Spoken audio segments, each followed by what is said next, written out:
आज ही Doubtnut app download करें। Doubtnut पर होगा अब आपके सभी मैथ्स, केमिस्ट्री, फिजिक्स और बायोलॉजी डाउट्स का सफाया। बस अपने क्वेश्चन की फोटो खींचो, उसे क्रॉप करो और तुरंत वीडियो सोल्यूशन पाओ। Download now. इस वीडियो में हम पढ़ेंगे आयोनाइजेशन एनर्जी और इलेक्ट्रोपॉजिटिव करैक्टर जो आपका एल्कली मेटल्स हैं उनकी। तो देखिए, पहले आपके एल्कली मेटल्स कौन कौन से हैं। ये है आपका lithium, sodium, potassium, rubidium, caesium और फ्रेंशियम। ये सारे आपके एल्कली मेटल्स हैं, या बोल सकते हो ग्रुप 1 के जो मेटल्स हैं एस ब्लॉक के, वो सब हैं। अब हम बात कर रहे हैं कि आयोनाइजेशन एनर्जी के बारे में।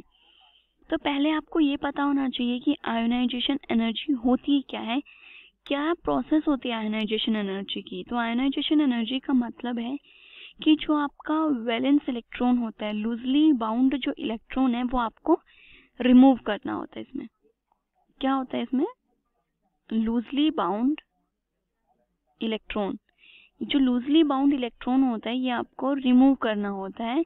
तो इस इलेक्ट्रॉन को रिमूव करने के लिए कितना अमाउंट एनर्जी का आपको देना पड़ेगा, उस बारे में है पूरी आपकी आयोनाइजेशन एनर्जी। अब हम आयोनाइजेशन एनर्जी डिस्कस करेंगे एटम्स के बारे में खुद, कि मतलब सोडियम से अगर इलेक्ट्रॉन निकालना है तब कितनी एनर्जी लेनी पड़ेगी, और लिथियम से निकाल रहे हो तब कितनी देनी पड़ेगी। एक तो ग्रुप में ही बात करेंगे, दूसरा बात करेंगे कि जो पीरियड है, बाकी इसके जो एडजेसेंट वाले एटम्स हैं उनका क्या फर्क पड़ता है, किसमें ज़्यादा एनर्जी देनी पड़ती है। अगर मैं ग्रुप में ही बात करूँ तो देखिए, आपको पता है जब आप लिथियम से फ्रेंशियम की तरफ जब आप इस डायरेक्शन में मूव कर रहे हो, तो इस डायरेक्शन में मूव करने पे क्या हो रहा है, जो आपका एटॉमिक रेडियस है, एटॉमिक रेडियस क्या हो रहा है, आपका इंक्रीज हो रहा है। एटॉमिक रेडियस इंक्रीज होने का मतलब क्या है कि ये आपका क्या है, न्यूक्लियस, और ये आपका वैलेंस इलेक्ट्रॉन है यहाँ पे कहीं पे। तो जितना ज्यादा एटॉमिक रेडियस इंक्रीज होगा, आपका न्यूक्लियस से वैलेंस इलेक्ट्रॉन का जो डिस्टेंस है, वो डिस्टेंस भी क्या हो जाएगा, इंक्रीज हो जाएगा। जब ये डिस्टेंस आपका इंक्रीज हो जाएगा, तो मतलब न्यूक्लियस ने अब इस इलेक्ट्रॉन को बहुत ज़्यादा स्ट्रांगली बाउंड नहीं कर रखा। आप थोड़ा सा भी अमाउंट अगर एनर्जी का देंगे तो ये जो आपका इलेक्ट्रॉन है ये इजीली यहाँ से रिमूव हो जाएगा। और हमें करना ही यही है, हमें देखना ही यही है कि हमें कितना अमाउंट ऑफ एनर्जी देना पड़ रहा है कि आपका जो वैलेंस इलेक्ट्रॉन है वो इजीली वहाँ से रिमूव हो रहा है। तो आपको जस्ट जितना डिस्टेंस क्रिएट कर सकते हैं, मतलब जितना ज़्यादा दूर होगा आपका इलेक्ट्रॉन न्यूक्लियस से, वही इलेक्ट्रॉन वहाँ से इजीली क्या हो जाएगा, रिमूव हो जाएगा। ठीक है, तो डाउनवर्ड डायरेक्शन में आपका एटॉमिक रेडियस इंक्रीज हो रहा है, तो आपकी जो आयोनाइजेशन एंथैल्पी है, आयोनाइजेशन एंथैल्पी आपकी क्या करेगी, डिक्रीज करेगी, क्योंकि डाउनवर्ड नीचे की तरफ आपका साइज तो इंक्रीज कर रहा है। साइज इंक्रीज कर रहा है तो इलेक्ट्रॉन ज़्यादा स्ट्रांगली बाउंड नहीं, आप कम एनर्जी देंगे तब भी इलेक्ट्रॉन आपका निकल जाएगा। तो डाउनवर्ड ग्रुप के में तो आपकी ये मूवमेंट है। देन बात करते हैं आपके कि ये तो आपका ग्रुप 1 है। ग्रुप 2 और ग्रुप 3, मतलब जब हम एक पीरियड में मूव कर रहे हैं उस टाइम पे क्या ऑर्डर आता है आपके आयोनाइजेशन एनर्जी, एक ग्रुप 1 की ज़्यादा है या फिर जो दूसरे पीरियड के एलिमेंट्स हैं उनकी ज़्यादा होती है। तो अब हम किस में बात कर रहे हैं, एक पीरियड में मूव करेंगे। ठीक है, अब बात करें अगर पीरियड की, तो देखिए क्या होता है, जब आप एक पीरियड में मूव कर रहे हो उस टाइम पे जो आपका एटॉमिक रेडियस है, एटॉमिक रेडियस जो है वो आपका क्या कर रहा है, इस डायरेक्शन में आपका एटॉमिक रेडियस डिक्रीज कर रहा है। एटॉमिक रेडियस डिक्रीज करने का मतलब है कि अगर ये आपका न्यूक्लियस है और न्यूक्लियस से जो आपका इलेक्ट्रॉन है वो अगर पहले इतनी दूर था, तो जैसे जैसे आप पीरियड में मूव करते जाएंगे जो आपका इलेक्ट्रॉन है वो न्यूक्लियस के और ज़्यादा पास आता जाएगा। और इलेक्ट्रॉन जितना ज़्यादा न्यूक्लियस के पास आएगा, मतलब कि न्यूक्लियस ने इलेक्ट्रॉन को बहुत ही स्ट्रांगली होल्ड कर रखा है, और अगर इसने स्ट्रांगली होल्ड कर रखा है तो यहाँ पे आपको बहुत ज़्यादा एनर्जी देनी पड़ेगी इस वैलेंस इलेक्ट्रॉन को यहाँ से रिमूव करने के लिए। तो मतलब जितना पीरियड में आप मूव करेंगे, क्योंकि आपके इलेक्ट्रॉन्स का साइज कम हो रहा है, न्यूक्लियस ने इलेक्ट्रॉन को स्ट्रांगली होल्ड कर रखा है, तो आपको यहाँ पे एनर्जी ज़्यादा देनी पड़ रही है। तो आपकी आयोनाइजेशन एनर्जी जो है इस डायरेक्शन में वो क्या कर रही है, इंक्रीज कर रही है। ठीक है, अब हम बात करें जो आपका ग्रुप 1 है या फिर एल्कली मेटल्स हैं इन्हीं की, आपकी फर्स्ट आयोनाइजेशन एनर्जी और सेकंड आयोनाइजेशन एनर्जी के बारे में। तो देखिए, लाइक ये आपका मेटल है। ठीक है, मेटल मैंने आपका एक इलेक्ट्रॉन लूज कर दिया या फिर, तो यहाँ पे क्या हो जाएगा, मेटल पे पॉजिटिव चार्ज आ जाएगा और ये आपकी आयोनाइजेशन एंथैल्पी कौन सी शो करेगा, फर्स्ट। एम पॉजिटिव चार्ज आने का मतलब क्या है, अगर हम ग्रुप 1 के जो आपके मेटल्स हैं इनके इलेक्ट्रॉनिक कॉन्फ़िगरेशन की बात करें तो इनकी जनरल इलेक्ट्रॉनिक कॉन्फ़िगरेशन या फिर वैलेंस शेल में जो इलेक्ट्रॉनिक कॉन्फ़िगरेशन आती है वो क्या आती है आपकी NS1। ये इलेक्ट्रॉनिक कॉन्फ़िगरेशन है इसकी, राइट। अब जब ये एक इलेक्ट्रॉन यहाँ से रिमूव हो गया तो अब इसकी इलेक्ट्रॉनिक कॉन्फ़िगरेशन क्या हो चुकी है, NS0।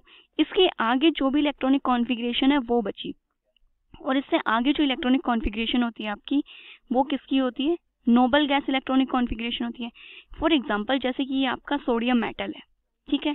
सोडियम मेटल की अगर फर्स्ट आयोनाइजेशन एंथैल्पी आपको कैलकुलेट करनी है तो उसके लिए आपको क्या करना पड़ेगा, एक इलेक्ट्रॉन जो है वो यहाँ से रिलीज करना पड़ेगा और ये बन जाएगा आपका Na पॉजिटिव। सोडियम की इलेक्ट्रॉनिक कॉन्फ़िगरेशन क्या होती है आपकी, ये होती है नियॉन 3s1।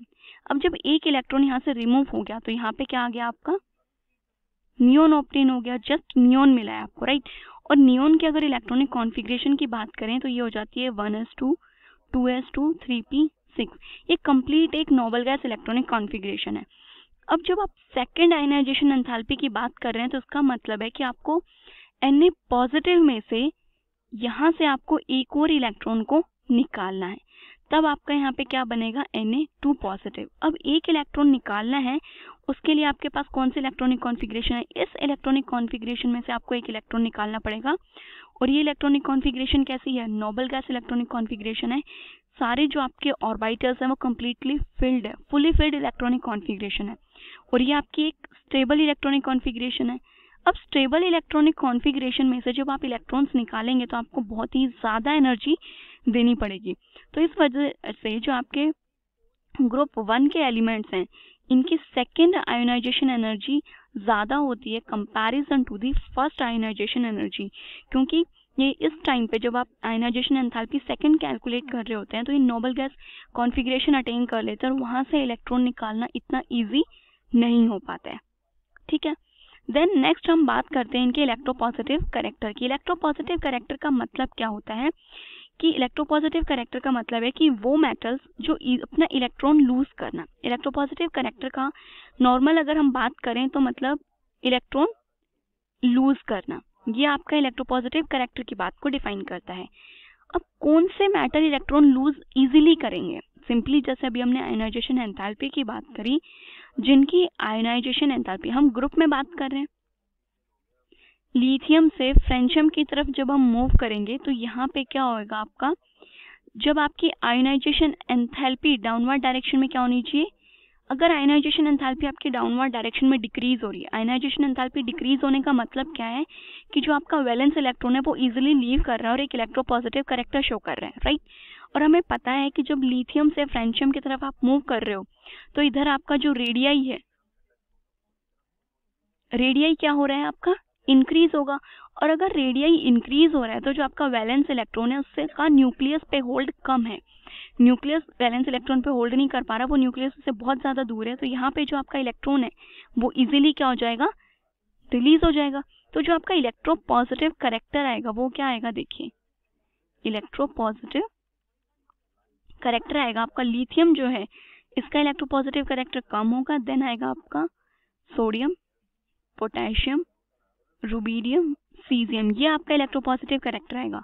लिथियम से सीजियम की तरफ जब आप ग्रुप में डाउनवर्ड डायरेक्शन में मूव करेंगे तो ये आपका क्या आएगा, इलेक्ट्रोपॉजिटिव कैरेक्टर। यही आपकी जो आपकी आयन और आपका आयोनाइजेशन एंथैल्पी का कैरेक्टर जो सीक्वेंस है वो क्या आएगा, देखिए इलेक्ट्रोपॉजिटिव कैरेक्टर का ये सीक्वेंस हमने बताया कि ये जो सीजियम है ये इजीली इलेक्ट्रॉन लूज कर देगा, इजीली इलेक्ट्रॉन लूज करेगा, तो इसलिए इसका इलेक्ट्रोपॉजिटिव कैरेक्टर ज़्यादा है। जो आपका आयोनाइजेशन एंथैल्पी का कैरेक्टर है वो इससे जस्ट रिवर्स आएगा। क्यों, क्योंकि हम यहाँ पे बात कर रहे हैं आयोनाइजेशन एंथैल्पी का मतलब है कि इसको आपको सबसे ज़्यादा एनर्जी देनी पड़ रही है। अब सीजियम तो आपका इजीली इलेक्ट्रॉन लूज कर रहा है, अगर ये इजीली इलेक्ट्रॉन लूज कर रहा है तो यहाँ पे आपको बहुत ज़्यादा एनर्जी नहीं देनी है, एनर्जी किस में ज़्यादा देनी है, लिथियम में। तो आयोनाइजेशन एंथैल्पी का कैरेक्टर जो आपका सीक्वेंस है वो ये होगा और इलेक्ट्रोपॉजिटिव का सीक्वेंस आपका ये होगा, ओके। क्लास 6 से 12 से लेके नीट, IIT, JEE मेंस और एडवांस के लेवल तक 10 मिलियन से ज्यादा स्टूडेंट्स का भरोसा। आज ही डाउनलोड करें डाउटनेट ऐप या व्हाट्सएप कीजिए अपने डाउट्स 8400 400 400 पर।